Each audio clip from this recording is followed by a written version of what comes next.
본 방송에서 제공하는 투자 정보는 투자 판단에 대한 조언입니다. 방송에서 제공하는 주식의 가치, 가격 상승 및 가격 하락에 대해서는 방송사에서 보장하지 않습니다.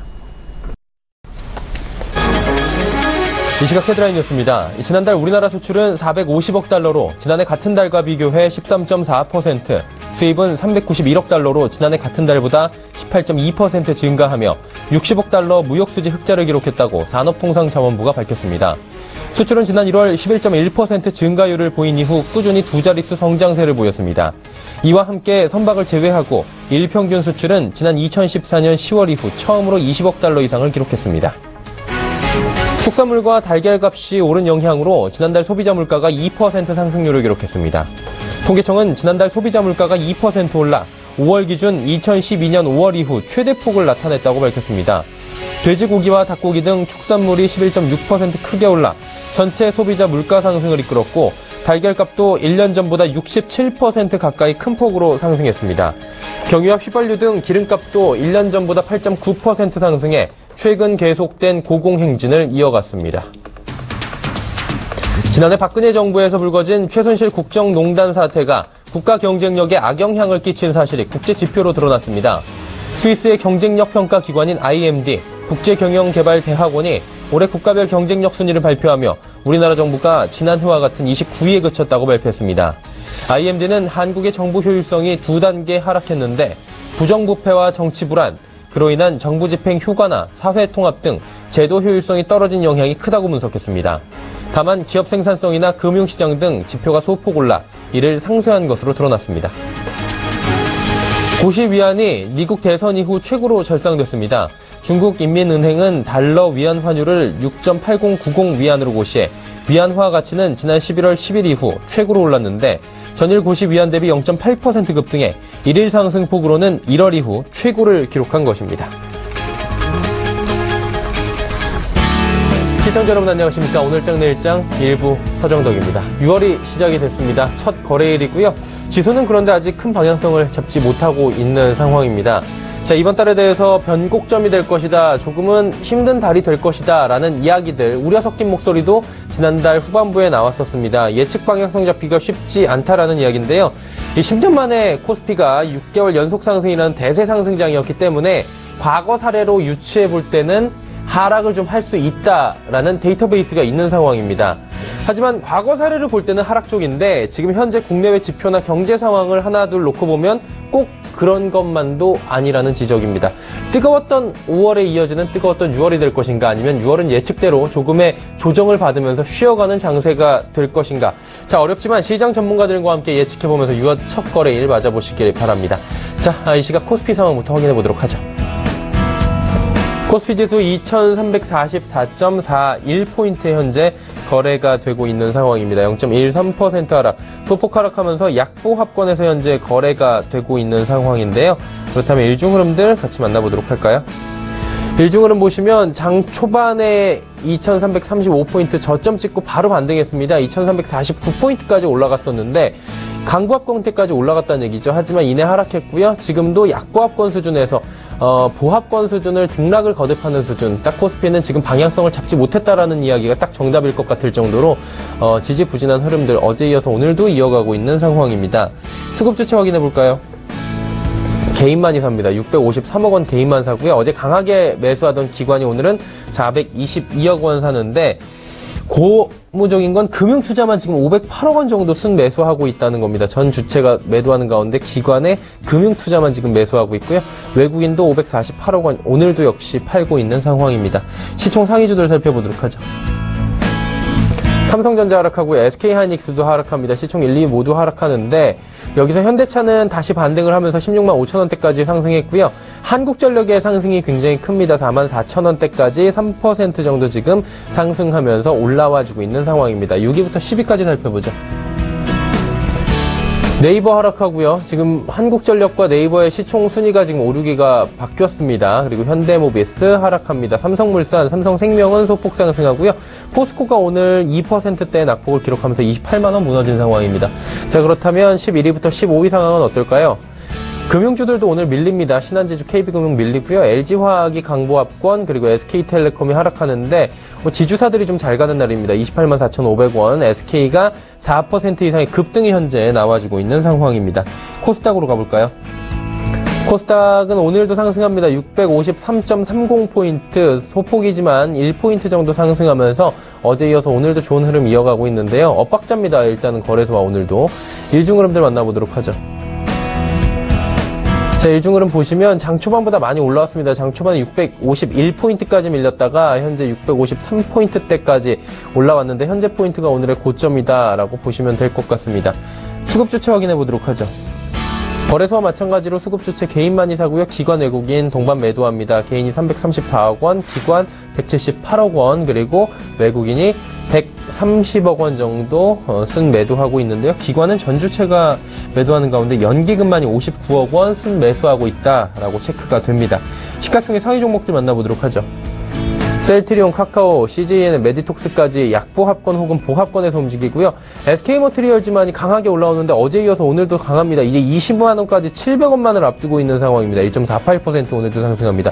시총 1위부터 5위까지 그다지 좋은 흐름 보이는 종목들이 눈에 띄지 않는데 6위부터 10위는 어떨까요? 로엔, 바이로메드, 휴젤 올라가는데 오늘도 제약바이오주들이 선전합니다. 휴젤이 3% 넘게 급등하고요. 여기서 SFA, 코미팜은 소폭 하락합니다. 11위부터 15위도 만나보죠.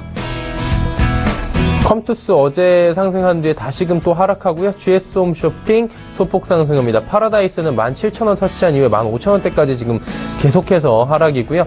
코롱생명과학이 강합니다. 166,600원대까지 오늘도 상승하면서 계속해서 상승 흐름을 이어가고 있습니다. 원익 IPS도 드디어 3만원 돌파하면서 오늘 급등 흐름 이어가고 있는 상황입니다. 자, 이제 원달러 환율 살펴보도록 하죠. 원달러 환율은 지금 강보합권입니다. 1119원 80전, 지금 30전 상승하면서 0.03% 상승 흐름 가져갑니다. 국내 양 증시 흐름 여기까지 살펴보도록 하겠습니다.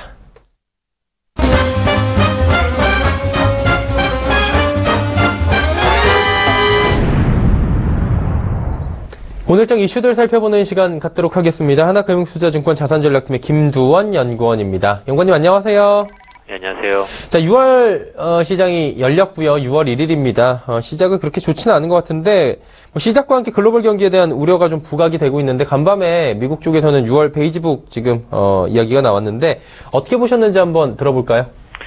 네, 말씀하신 것처럼 6월 시작과 함께 우리 시장이 잠깐 쉬어가는 모습인데요. 아무래도 간밤에 있었던 베이지북과 연관이 좀 깊다라고 할 수 있겠습니다. 간밤 미국 경기를 가늠할 수 있는 베이지북이 발표됐고요. 더구나 이번 베이지북은 6월 FOMC 직전에 발표한다는 점에서 나름 중요한 의미가 있다라고 할 수 있겠습니다. 일단 시장 영향은 부정적이었고요. 사상 최고치를 경신하며 출발한 나스닥 지수 급락 후 약보합으로 마감했었고 우리 증시도 오전에 이어 지금까지도 약보합을 이어가고 있습니다. 결론부터 말씀드리면 미국 연준은 미국 경기 회복에 대해서 여전히 자신감은 좀 피력했다라고 할 수 있겠는데요. 다만 그 12개 지역 중 4개 지역의 성장세가 다소 둔화됐다고 언급이 있었습니다. 기업들도 일부 낙관적인 견해가 후퇴되었다라는 부분이 있었고요. 전반적인 성장 탄력이 완만해졌다는 점이 시장에는 다소 좀 부정적으로 인식되고 있다라고 할 수 있겠습니다. 개인적으로 한 3가지 부분 주시하고 있는데요. 첫 번째로는 고용시장 수급이 타이트하지만 임금 상승은 거진 변화가 없다라는 언급이 있었습니다. 최근 미국 학계뿐만 아니라 전 분야에서 논쟁이 붙은 낮은 생산성과의 원인과도 연관이 깊은 부분이고요. 아무래도 내일 밤 발표하는 5월달 미국의 고용지표를 통해서 확인할 부분이다라고 할 수 있겠습니다. 두 번째로는 소비 지출의 둔화가 있었다라는 언급이 있었는데요. 사상 최고치를 보이던 자동차 판매가 부진했고요. 향후 2% 내외의 미국 성장을 기대하는 입장에서 보면 미국 소비 경기의 부진은 다소 좀 부담스러운 부분일 수는 있습니다. 따라서 향후 소비 관련 지표를 역시 주시할 필요가 있다라는 판단이고요. 끝으로는 인플레 둔화 부분인데요. 대부분 지역에서 물가도 보통의 상승세에 그쳤다는 언급이 있었습니다. 하반기 기저효과 소멸과 함께 완만한 인플레가 불가피하다는 점에서 인플레에 대한 연준의 판단이 매우 좀 중요했다라고 할 수 있겠습니다. 자, 그렇다면 베이지북 얘기 들어봤고요. 국내 경기는 어떤지 한번 여쭤보도록 하겠습니다. 월말 경기 지표들의 방향성들이 좀 많이 엇갈렸다라는 평가들인데 이 부분도 한번 짚고 가도록 하죠. 일단 월말과 발표된 국내 경제 지표를 보면 우리 경제에서 반도체 산업의 영향이 절대적으로 크다는 것을 다시 한번 새삼 느낄 수 있었는데요. 4월 강공업 산업 생산이 가동률의 하락과 함께 전월비 2.2% 하락했습니다. 반도체 생산의 부진이 좀 주요 원인이었고요. 설비 투자도 4% 감소했고 기계류와 운송장비 투자도 모두 부진했습니다. 반면 오늘 9시쯤 발표한 5월 수출은 전년비 13.4% 상승을 이어갔는데요. 7개월 연속 상승세입니다. 특히 반도체 관련 수출 금액이 사상 최고 수준을 경신했고요. 두 가지 부분을 결론적으로 보면 아직은 회복 추세가 이어지고 있다는 점에 보다 좀 주목할 필요가 있지 않는가 이렇게 판단하고 있습니다. 하반기 인플레 경감과 함께 국내 수출 탄력이 경감될 것이라는 점은 이전부터 지속적으로 저희가 예상할 수 있는 부분이었고요. 다만 6월 국회에서 11조 원 내외 추경을 목전에 두고 있다는 점, 또한 최근 소비심리 개선과 함께 국내 소매 판매가 1개월 만에 반등하면서 내수 경기에 대한 기대감을 높였다는 점이 다소 의미가 있다라고 할 수 있겠습니다. 국내 내수 경기 하단을 지지하면서 국내 경기에 대한 기대감이 이어질 수 있을 것으로 기대하고 있습니다. 자, 그럼 이제 시작된 6월을 한번 전망을 해보도록 하겠습니다. 국내외 경기에 대해서 저희가 진단을 해봤는데 그렇다면 6월 글로벌 경기는 좀 어떻게 흘러갈 것으로 조심스럽지만 예측이 가능할까요? 일단 6월은 1년 중 놓고 보면 좀 분수령이 될 것 같고요. 6월 시작과 함께 글로벌 경기에 대한 우려가 부각되고 있는 것도 사실입니다. 결론부터 말씀드리면 6월 글로벌 경기 회복세 여전히 좀 유효하다라는 전망인데요. 앞서 살펴본 것과 같이 미국과 유럽의 경기 회복세가 이어지고 있습니다. 선진국 주도의 경기 회복에 대한 기대감이 이어지고 있다는 점이고요. 다만 높아진 기대와 실제 경기 지표 사이의 간극이 벌어졌다는 점에서 두 가지 부분을 주시할 필요가 있는데요. 먼저 6월 FOMC 매우 좀 중요할 것 같습니다. 6월 FOMC에서 기준금리 인상 예상하고 있고요. 다만 금리 인상에 따른 시장 영향은 제한적일 수 있습니다. 이미 금리 선물 시장에서 금리 인상이 기정사실화돼 있기 때문인데요. 아무래도 주시할 부분은 연준의 대차대표 축소 논의가 부각되면서 외환시장을 중심으로 출렁임이 다소 좀 있을 수 있다는 점입니다. 6월 FOMC를 전후로 외환시장에서는 대차대표 축소가 화두가 될 것으로 저희가 예상할 수 있을 것 같고요. 한편 6월 22 통화정책회의 또한 중요할 것 같은데요. 유럽 경기 회복이 이어지고 있고 인플레 지표가 반등세를 보였다는 점, 그리고 미국의 지난 2년 동안 금리를 올려왔다는 점에서 22 내에서의 출구 전략 논의 확대될 소지가 분명히 있습니다. 아직은 22의 출구 전략에 대해서 시장의 이목이 집중하지 않고 있다는 점을 보면 의외로 시장 영향이 클 수 있다는 점도 저희가 대비가 필요할 것 같고요. 6월은 전반적으로 유럽을 좀 주시할 필요가 있지 않는가 이렇게 판단하고 있습니다. 유럽 쪽을 좀 잘 봐야 된다라고 정리를 해주셨는데 그렇다면 6월 전체적으로 볼 땐 유럽을 좀 주시하는 게 좋을 것 같고요. 당장 다음 주에 저희가 주목해야 될 부분은 어딜까요? 다음 주는 영국과 프랑스의 선거 이벤트 중요할 것 같은데요. 특히 8일날 예정된 영국의 조기 총선, 또한 11일 예정된 프랑스의 1차 총선 주목해야 될 것 같습니다. 네. 지난달 G7 회담 이후에 미국과의 마찰을 표출한 독일과 같은 역내 심상치 않은 분위기가 형성되고 있고요. 여기에 영국과 프랑스 선거에 대한 여론도 이전과 다른 양상이 나타나고 있다는 점에서 6월 글로벌 경기의 포문을 여는 첫 번째 이벤트, 유럽의 선거 주시할 필요가 있을 것 같습니다. 영국은 아무래도 조기 총선, 보수당의 과반 투표 여부가 최대 관건이고요.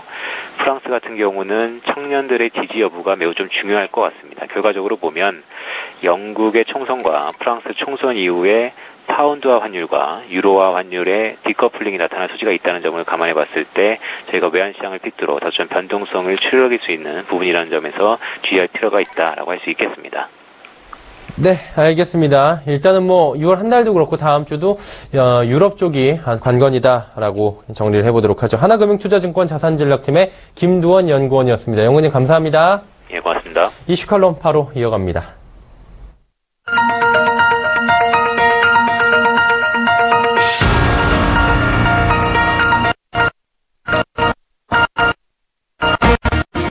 자, 자, 이슈 칼럼 출발을 해보도록 하고요. 조금 전에 화면 상태가 고르지 못했습니다. 시청자 여러분의 양해를 부탁드리도록 하겠습니다. 자, 조금 전에 함께 하실 분 잠깐 화면으로 나왔는데요. 다시 한번 소개를 해드리도록 하겠습니다. 미중산업경제연구소 조용찬 소장과 함께합니다. 소장님 안녕하세요. 예, 안녕하십니까. 자, 6월이 시작이 됐습니다. 저희 또 6월장에 대해서 좀 대비를 해야 될 텐데 소장님과 또 첫날부터 이렇게 이야기를 하게 됐네요. 미국부터 한번 살펴보도록 할 텐데, 트럼프 대통령이 당선된 이후에 사실 정책에 대한 기대감들이 많았는데, 그런 것들이 지금 쏙 들어간 상황입니다. 또 2018 회계연도 예산교서가 발표가 됐는데, 정부하고 공화당 간에 지금 엇박자가 좀 나오면서 이 부분도 불확실성이 많이 나오고 있는 상황이고요. 그러다 보니까 이 시점에 하반기 미국 증시 우리가 어떤 방향성을 가져야 될지 참 어려워요. 어떤 쪽으로 가져가는 게 좋을까요? 아무래도 미국 증시의 방향은 트럼프 행정부의 그 정책 협의 여부에 따라서 정반대 흐름이 나타날 가능성이 높아 보이는데요. 정책 효과가 2018년부터 경기에 나타나는 아주 긍정적인 그 시그널 상에서는 아무래도 성장률이 2.7%까지 올라갈 수가 있고요. 이렇게 되면은 내년도 S&P 500 지수의 EPS 증가율을 보면은 올해보다 19% 정도 증가한 $150까지 이르게 됩니다. 이렇게 되면은 아무래도 경기 민감주라든지 해외 그 기업들이 갖고 있는 유보금을 미국으로 갖고 오음에 따라서 자사주 매수에도 기대가 되는 업종이 수혜를 받게 되는데요. 금융업종에서 JP 모건 체이스라든지 모건 스테인리 쪽이 좋을 것 같고요. 자본재, 소재, 정보기술 중에서는 또 애플이나 마이크로소프트, IBM 쪽이 수혜를 받을 것으로 보여집니다. 반대의 경우가 있는데요. 아무래도 정책 효과가 전혀 나타나지를 않을 경우에는 EPS 증가율 같은 경우에는 올해보다 한 5% 증가한 $132 정도에 그칠 것으로 보여집니다. 이 경우에는 세제 개혁의 법제화가 지연이 된다든지 법인세율 변동이 없을 뿐만 아니라 해외 유보금의 감면 혜택이 시행되지 않기 때문에 장기간 성장 스토리를 갖고 있는 종목이나 기업 실적과 재무 구조가 안정된 고배당주를 중심으로 해서 매수가 유입될 수밖에 없는데요. 이렇게 되면 정보 기술주 안에서도 구글이라든지 페이스북, 그리고 세일즈포스닷컴 같은 종목들이 수혜를 받을 가능성이 있고요. 또 일반 소비재 중에서는 아마존닷컴이라든지 이런 종목들이 좋을 것 같고요. 또 생활 필수품, 코카콜라, 프로크앤갬블, 그리고 공익사업 중에서는 샘프라이스 에너지 업종들이 수혜를 받지 않을까 보여집니다. 결국 미국 증시는 정책 협의 과정의 여부에 따라서는 아무래도 주가 명암이 크게 엇갈릴 수 있는 만큼 앞으로 한 달간은 이런 주가 명암 그리고 또 미국 정책 협의 과정을 지켜보신 다음에 판단하시는 게 좋을 듯 보입니다. 한마디로 숨고르기를 한번 하면서 지켜본 다음에 판단하는 것도 늦지 않다라는 이야기신 것 같고요. 미국 말고 이제 중국 쪽으로 한번 또 가보도록 하겠습니다. 전반기에 중국 증시 참 좋지 않았잖아요. 하반기에는 이런 부진들을 털고 일어날 수 있을지 또 시장의 관심사인데 어떻게 보십니까? 하반기에는 중국이 좀 잘 갈 거라고 보십니까? 네, 지금 상반기에 중국 증시는 전혀 오르지를 못했는데요. 아무래도 자산 버블이라든지 과잉 투자를 막기 위해서 금융기관들에 대한 레버리지 규제를 강화했기 때문에 그렇습니다.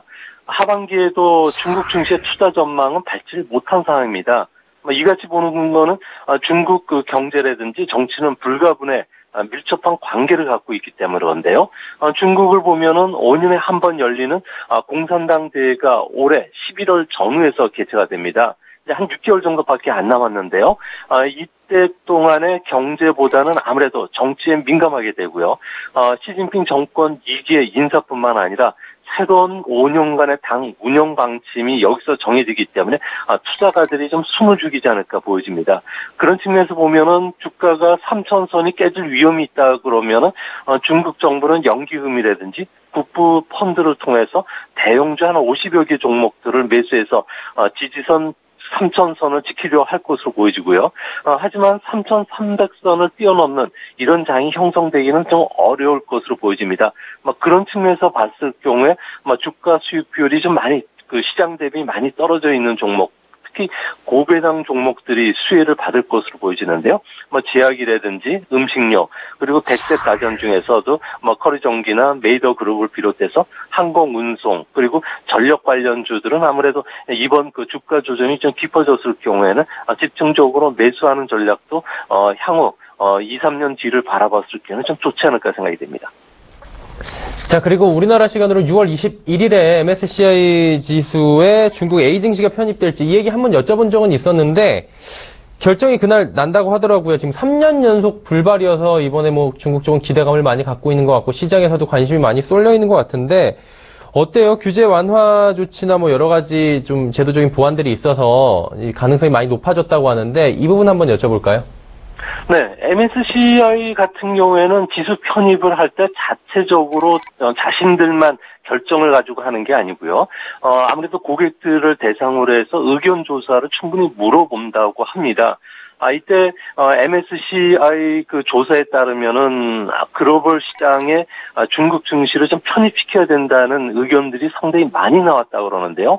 아무래도 중국의 시가총액이 7조 5천억 달러로 세계 2위 시장이고요. 또 자본시장이 그 개방이 불투명하지만 또 주식 거래도 불편함을 고려를 하더라도 개방을 시키되 편입 종목 수는 처음에는 적게 갖고 가고 그리고 중국 정부의 증시 개방 속도에 맞춰서 편입 비중을 높이는 것도 바람직할 것이라는 의견들이 많이 나왔다고 합니다. 이 때문에 MSCI사 같은 경우에는 앞으로 점진적으로 편입 종목 수를 좀 늘린다든지 또 편입 절차도 간소화시키는 방식을 채용해서 중국을 편입시킬 가능성이 높은데요. 이 때문에 처음에는 169개 종목이 신흥국 지수에 편입될 것으로 보여지기 때문에 중국 그 A 증시뿐만 아니라 중국 물 중에서 해외 상장되어 있는 기업들까지 하면 시장이 한 28.6% 정도 점유율을 갖게 됩니다. 중국 A 시장만 하면은 0.5% 증가에 그치기 때문에 우리나라에서 외국인들의 자금 이탈은 한 20억 달러 내외로 적다는 측면에서는 좀 긍정적으로 보여집니다. 만약에 중국 A 증시가 MSCI 증시에 지금 지수에 편입이 되면 편입 비중이 얼마나 높아지는지 이 부분도 좀 궁금하고요. 글로벌 투자가의 자산 분배에도 영향을 줄 텐데 어떤 영향을 또 주게 되는 걸까요?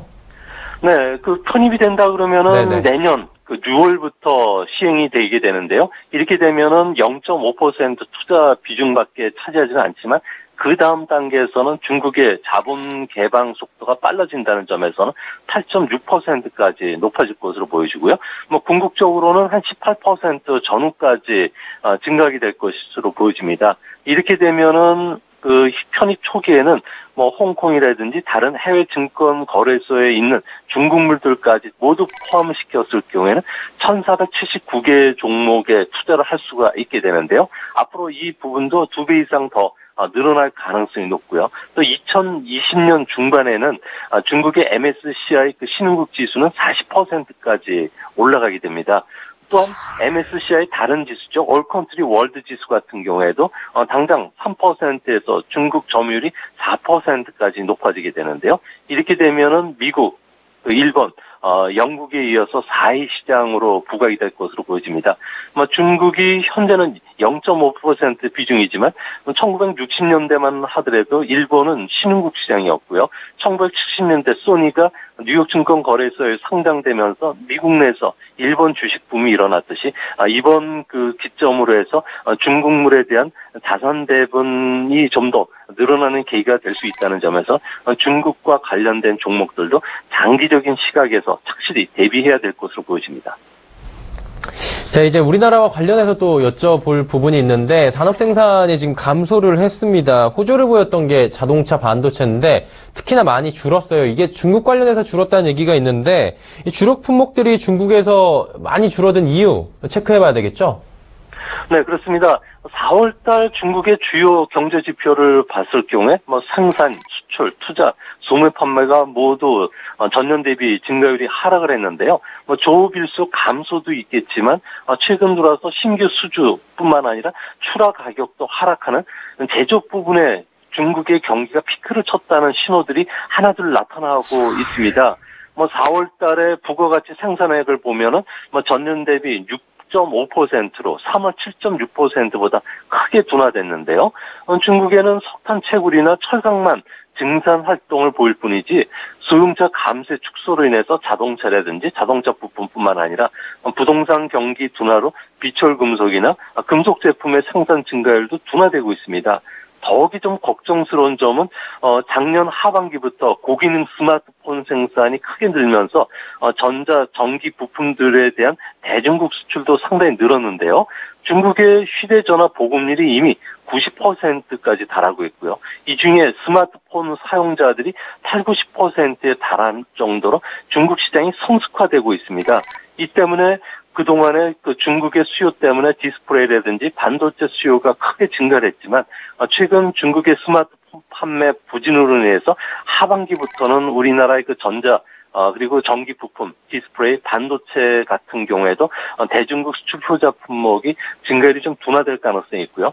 당장 삼성전자 같은 경우에는 스마트폰 제조사와 1년 정도 계약 생산을 하기 때문에 지금 현재 수출에는 타격을 받지는 않겠지만 하반기 말로 갈수록 생산 조정에 따른 수출 위축이 나타날 가능성이 있다는 점에서 리스크 관리가 좀 필요한 시점이 아니겠는가 이렇게 보여집니다. 네, 오늘 말씀 잘 들었습니다. 예, 감사합니다. 미중산업경제연구소 조용찬 소장과 함께 했습니다.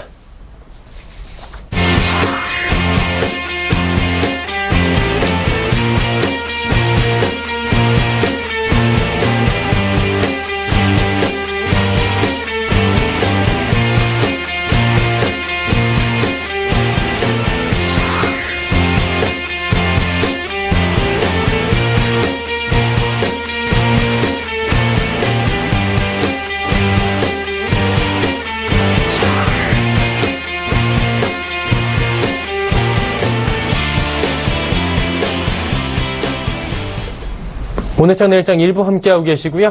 잠시 뒤 2부 예고해드리도록 하겠습니다. 여러분과 함께하는 시간 라이브 매타임 준비가 되어 있습니다. 많은 종목들을 쉽고 빠르고 정확하게 짚어보는 시간인데요. 하단에 지금 번호가 나가고 있습니다. 샵 0082번 100원의 정보 이용료 추가되는 번호인데요.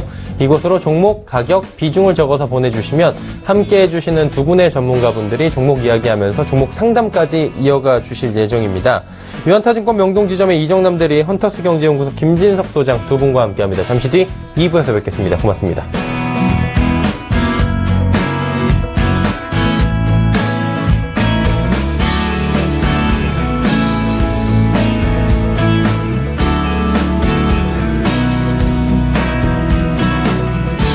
본 방송에서 제공하는 투자 정보는 투자 판단에 대한 조언입니다. 방송에서 제공하는 주식의 가치, 가격 상승 및 가격 하락에 대해서는 방송사에서 보장하지 않습니다.